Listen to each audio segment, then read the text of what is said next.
مرحبا بكم في بريف سبور. حلقتنا اليوم برعاية تونيزيا سيرفي. تونيزيا سيرفي سبيسياليست دي زيتود ديجيتال. أي شركة تحب على استبيان رقمي تنجم تتصل بها. لاعبة كرة المضرب التونسية أنس جابر غادرت بطولة بكين الصينية للتنس من فئة 1000 نقطة منذ الدور السادس عشر. أنس انهزمت اليوم الصباح أمام الأوكرانية مارتا كوستيوك المصنفة 44 عالميا بنتيجة مجموعتين دون مقابل بواقع 7-6 و6-1.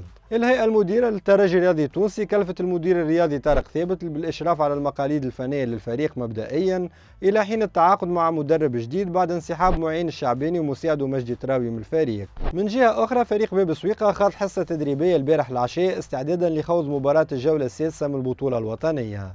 الحصة التدريبية هذه شهدت التحاق اللاعب النيجيري الجديد أونوتشي أوغبيلو بالمجموعة.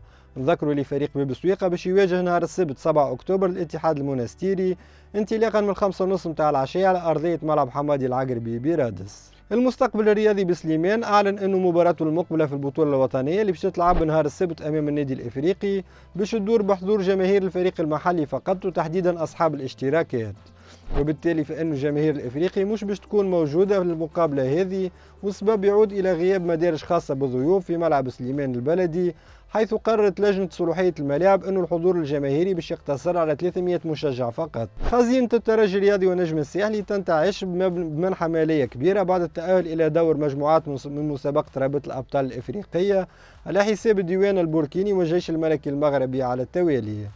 الاتحاد الافريقي لكرة القدم حدد منحة مالية بحوالي 700 ألف دولار للأندية اللي تتأهل إلى دور المجموعات من أمجد المسابقات القارية. نحكيو ميركاتو. الأولمبي البيجي يتعاقد مع متوسط الميدان الدفاعي الإيفواري إسماعيل سانغاري. اللاعب هذا سبق له خوض تجربة سابقة في تونس مع أولمبيك سيدي بوزيد. نختموا الربريك متاعنا بكرة القدم الأوروبية. اليوم تتلعب الدفعة الأولى لمقابلات الجولة الثانية من دور مجموعات الشامبيونز ليج. هات نعطيكم برنامج أبرز المواجهات. 6 غير ربع يونيون برلين فريق لاعبنا الدولي عيسى العيدوني يستضيف سبورتينغ براغا. و8 متاع الليل من أبرز المواجهات كوبنهاجن الدنماركي فريق الياس العاشوري يستقبل بطل ألمانيا بايرن ميونخ. مانشستر يونايتد اللي يضم في صفوفه حنبال المجبري يلعب في إنجلترا ضد جالاتا سراي، ومباراة القمة باش تجمع بين نابولي وريال مدريد في إيطاليا. كان هذا كل شيء في بريف سبور اليوم. أخبارنا متواصلة على سيت tunisianumerique.com. نتقابلوا في مواعيد لاحقة.